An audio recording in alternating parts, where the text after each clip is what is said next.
The sun had just begun its lazy crawl over the horizon when I realized something in my cabin wasn't quite right. At first, I thought the wind had knocked over my collection of empty coffee cans again, but then I saw her, crouched behind the old metal trunk in the corner, her long ears twitching in the dim morning light. I froze halfway between the doorway and the kitchenette, squinting at her as if she might dissolve into the thin desert air. She looked almost human, blonde hair falling in disheveled waves, eyes sharp and alert. But the ears, those long, elegant ears, curved upward in a way that made her look like some cosmic deer masquerading as a woman. I wanted to laugh, I really did, because the first thought that ran through my mind was, of course, the one time I leave my cabin unlocked, aliens start hiding in it. She blinked at me, expression half exasperated, half annoyed, and said, "Do you plan to stand there gawking all day, or are you going to get me some water?" I swallowed, my throat suddenly dry, and muttered, "Yeah, water. Right. Sorry, I don't usually serve extraterrestrial visitors before breakfast."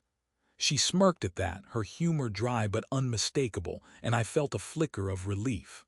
Maybe she wasn't hostile. "Breakfast?" she asked, her tone mocking, tilting her head. "Is that what humans call survival? Charming." I shrugged. Well, I was thinking cereal, but I guess that might not meet interstellar standards. She shook her head, clearly unimpressed, but there was something about the way she moved, graceful, fluid, careful, that suggested she knew far more than she let on. I decided it was best to keep the jokes coming. "Don't worry," I said, leaning against the counter and trying for casual. "I don't bite, except on Mondays, and only if provoked." She raised an eyebrow at me, and I immediately regretted the day-of-week specificity, realizing she probably had no concept of Earth weekdays.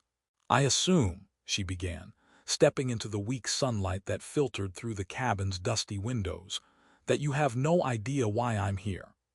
Her voice carried a calm authority, the sort of tone that suggested I was not just unprepared, but genuinely doomed if I didn't pay attention. I laughed nervously. "Doomed, huh? That's a bit dramatic for someone who just crawled out from under my trunk." She didn't laugh, not yet. "Humor is good," she said, "but it won't save you when the drones arrive." Drones. The word made me freeze, and my attempt at humor faltered. "Drones?" I asked cautiously, trying to make it sound casual, as if encountering alien machines of war in the desert was a normal Tuesday. "I hope they don't mind my baking skills. I'm particularly good with brownies." She gave me a look that could curdle milk and muttered, "You have no idea what you're dealing with, human." I held up my hands in surrender. "Okay, point taken. But if we're talking doom, could we at least agree on dramatic flair? I like my apocalypses with a little bit of jazz music." She let out a short, almost snort-like laugh, which surprised me because it sounded genuinely amused. For a moment the tension eased, and I realized we were already finding a rhythm in our strange, tense partnership. She moved closer to the window, scanning the horizon, and muttered something in a language I didn't understand. Then she tapped on a small, palm-sized device that looked like a cross between a tablet and a metal shard. "They're tracking this area," she said finally, switching to English with perfect clarity. "If you had been alone, you would have been gone." I coughed awkwardly. Gone as in, poof, like my sense of direction in IKEA, or gone as in interstellar barbecue.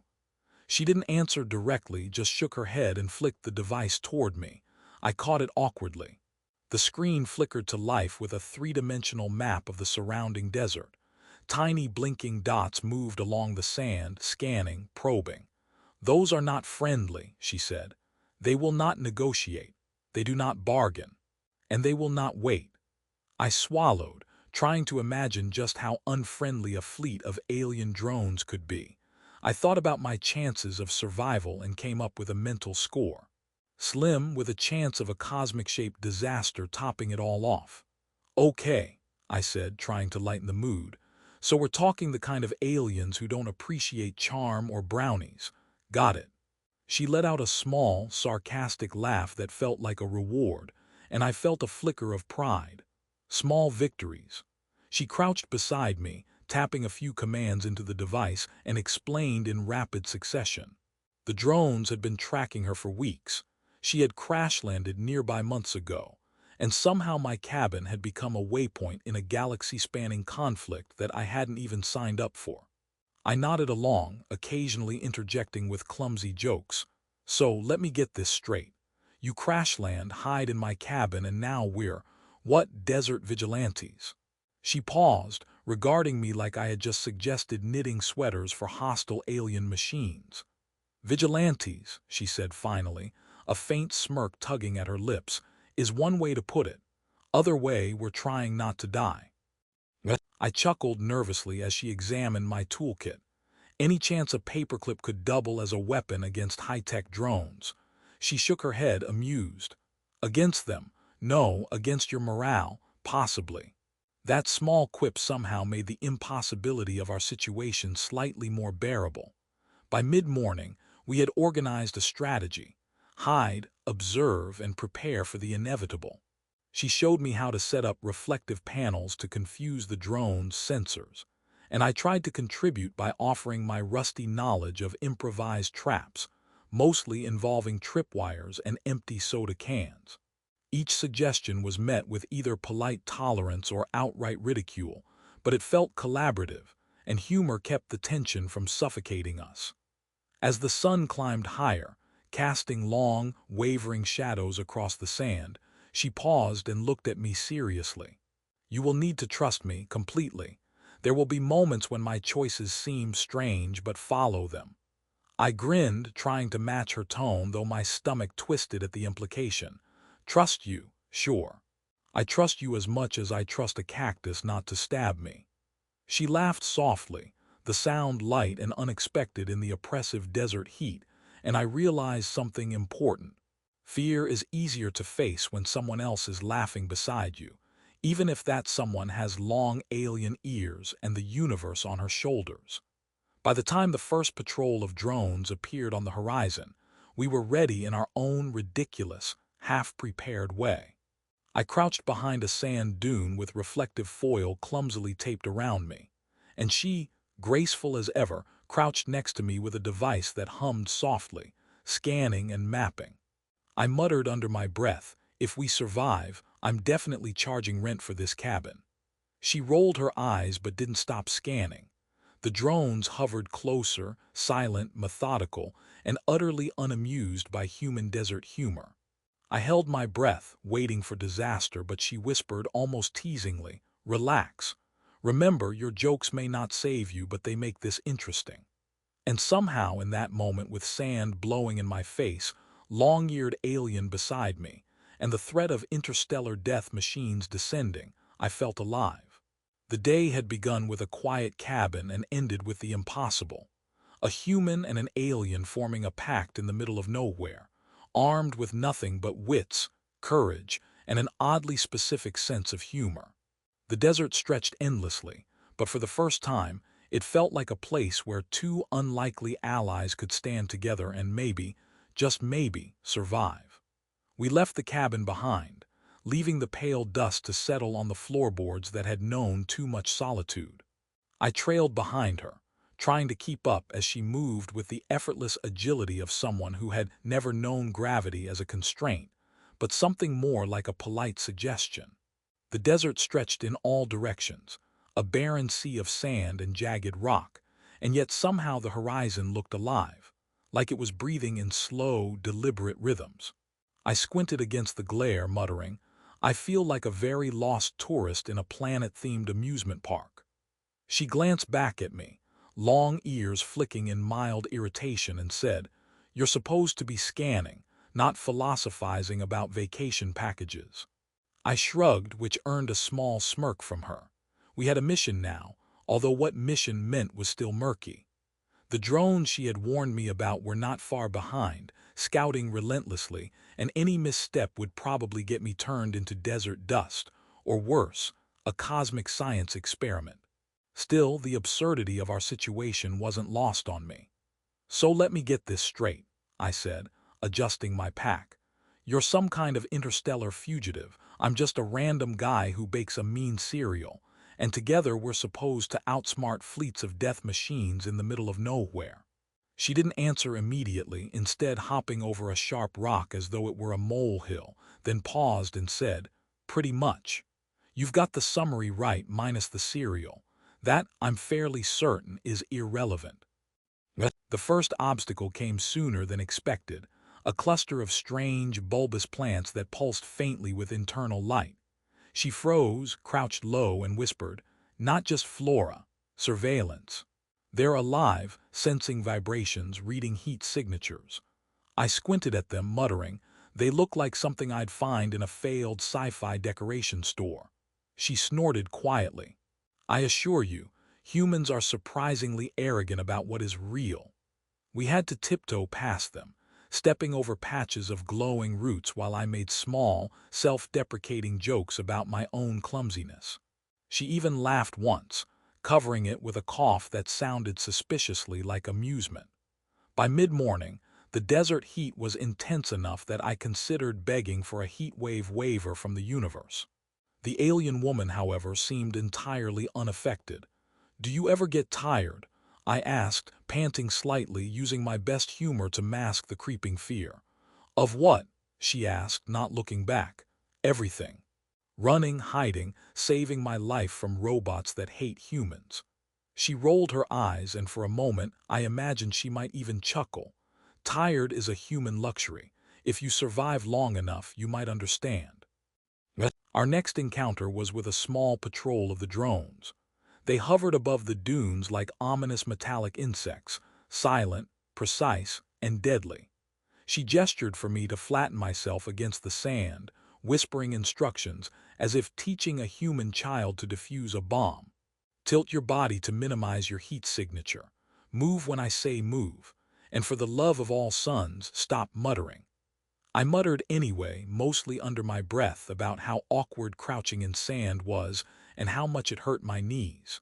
She glared, but a trace of amusement lingered in her expression. The drones passed close enough that I could feel the whirring vibrations through the sand, and I realized just how small and insignificant we were against the technology she had described. But then she activated a device that looked like a flattened disc, tossing it into the air. It expanded mid-flight into a shimmering, reflective sphere that emitted a flickering light pattern. The drones hesitated, their sensors confused by the erratic signals, and we used the opportunity to slip behind a jagged outcrop. I muttered, "Reflective spheres. Clever.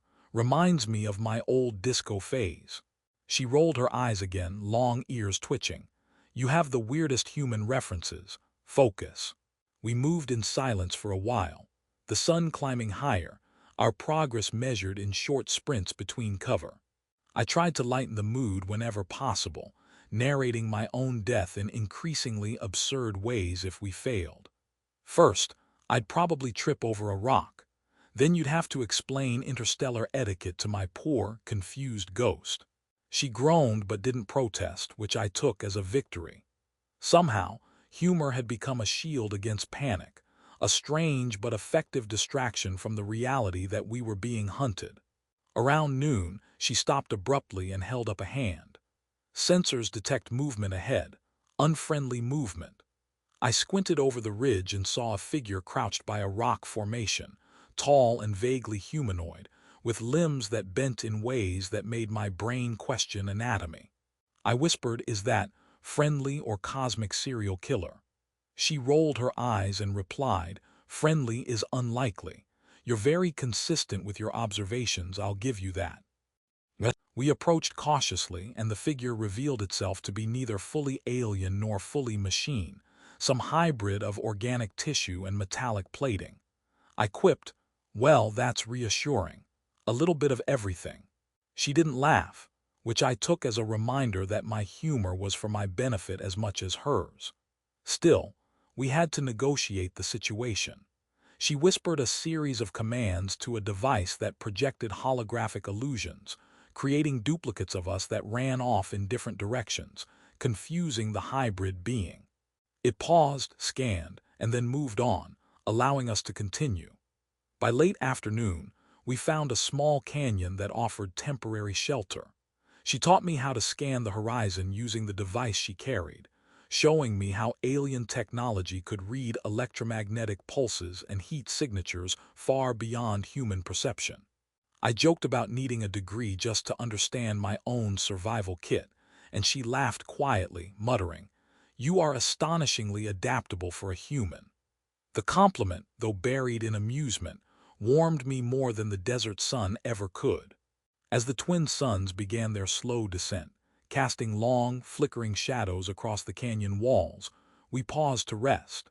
She shared fragments of her story: a crashed ship somewhere in the dunes, a faction seeking control of technologies that could shift galactic balances, and her own precarious position between forces that would not hesitate to destroy anyone in her path.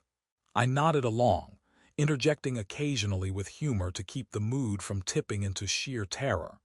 "So basically, you're a walking interstellar drama series, and I'm just the comic relief." She smirked, the kind of smirk that suggested we were forming a bond despite the absurdity of the circumstances. Night fell, cold and sharp, and we huddled near a makeshift fire she conjured with alien energy cells that emitted warmth without smoke. I reflected on the day, amazed that we had survived with only minor scrapes and bruises, plus a growing camaraderie that was built on shared danger and awkward jokes. I tried one last quip before sleep claimed me. "Tomorrow, do you think we can negotiate with the drones over coffee? I make a mean latte." She laughed softly, the sound lingering in the canyon like a secret, and I realized that humor, wit, and the sheer absurdity of our alliance were just as vital as any weapon or gadget we possessed.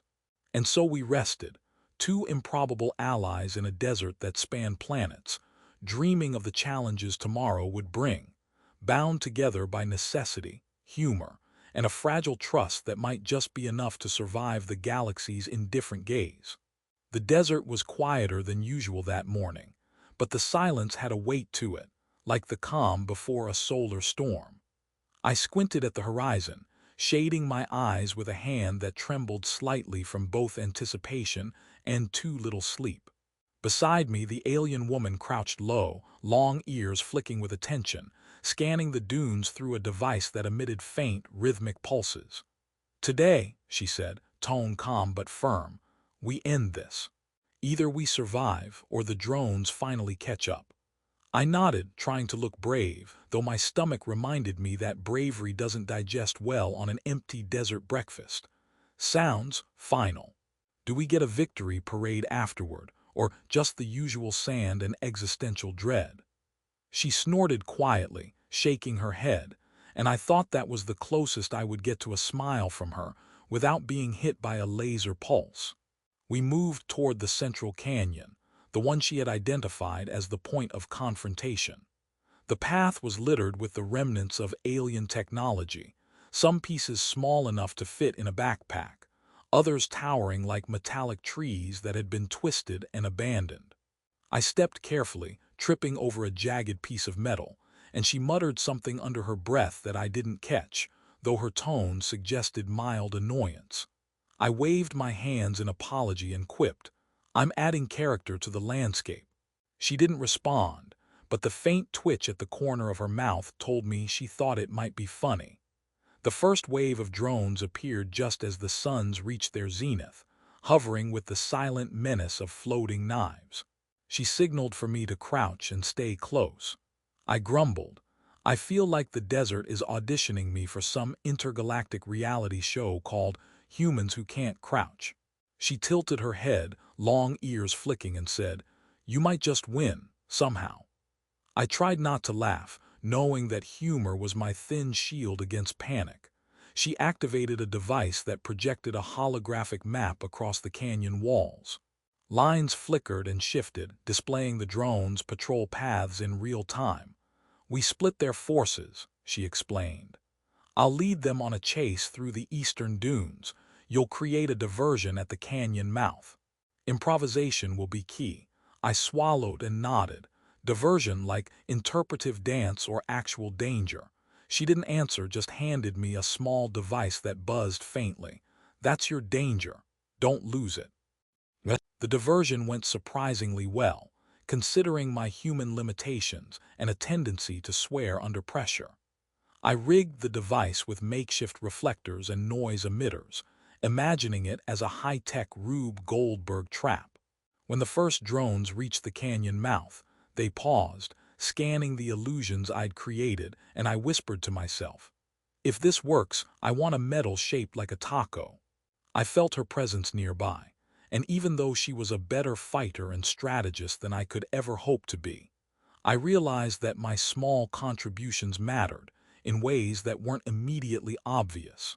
The chase through the eastern dunes was something out of a storybook of ridiculous heroism. She moved with alien grace, disappearing behind rocks and leaping over sand ridges, while the drones followed in precise, mechanical paths. I kept pace as best I could, panting and muttering about the unfair advantage of having alien legs. She called back, teasing, "Try not to embarrass your species too badly, human." And I shouted, "No promises. But I will add dramatic flair." Somehow, we made it work, our combined improvisation confusing the drones long enough to gain a tactical advantage. By late afternoon, we regrouped in a narrow canyon that would serve as the final battleground. She handed me a small energy blaster, one that hummed softly in my hand, and I stared at it like it was a magic wand I didn't know how to use. "Aim and hope," she said, deadpan. I laughed despite the fear twisting my gut. "Aim and hope, best philosophy I've had all week." She smirked faintly, approving my resilience even if she found my humor exasperating. The final wave of drones descended, a sleek, coordinated swarm that made my heart stutter. She moved fluidly, dodging energy pulses and striking devices with a precision that made me feel like a clumsy spectator in a ballet of war. I did my part, firing the blaster as instructed, improvising with sand and rocks to redirect pulses, all the while narrating my own heroic failures in exaggerated terms. And here lies Etta, noble human, flattened by sand. Oh wait, she's fine. Somehow, my antics kept the tension just manageable enough for both of us to breathe. Hours passed in a blur of motion and sound until at last the drones hesitated. Their command signal, it seemed, had been disrupted by our combined efforts, and one by one, they powered down, drifting to the sand like defeated birds. She lowered her device, breathing shallowly, and I leaned against a rock, my arms shaking. "We did it," I said, though the words sounded almost surreal. She nodded, long ears flicking as she surveyed the fallen machines. "Yes, but understand this isn't the end. Others may come. The galaxy is rarely so forgiving." I grinned, exhausted, and said, "Then we'll just have to keep our sense of humor fully charged." She laughed softly, and it was a sound that warmed me more than the fading suns. We walked back toward the cabin, the desert now quiet except for the wind whispering across dunes. I noticed how much the journey had changed me. I was no longer just a solitary human in a lonely cabin. I had learned to think fast, to improvise, and to trust someone entirely different from myself. Humor had been my lifeline, my anchor, and even the alien woman had come to accept begrudgingly that a human's wit could be useful. Near the cabin, she paused and looked at me. "You've survived, adapted, and dare I say contributed more than expected. You are resilient." I chuckled, scratching my head. "Resilient, huh? I'll put that on my resume." Alongside excellent cereal baker and professional sand tripper. She shook her head, but the corner of her mouth quirked upward, faintly amused. "One day, humans may surprise even themselves," she said quietly. We stepped inside the cabin, the familiar dust and quiet now a sanctuary after the chaos. She set down her device and regarded me, and I realized that despite all the dangers, despite the galactic stakes, we had created a small pocket of victory, a brief space where survival, humor, and cooperation existed together. I poured 2 cups of water from the jug on the counter, and she accepted one, long ears twitching as she sipped. Sitting side by side, we watched the twin suns dip below the horizon, painting the sky with shades of violet and orange. I reflected on everything we had endured. The drones, the chase, the impossible improvisations, and the way our humor had saved us as much as any device or strategy. The alien woman glanced at me and said softly, "You've grown. Not just in skill, but in perspective. You understand danger and trust in ways you didn't yesterday."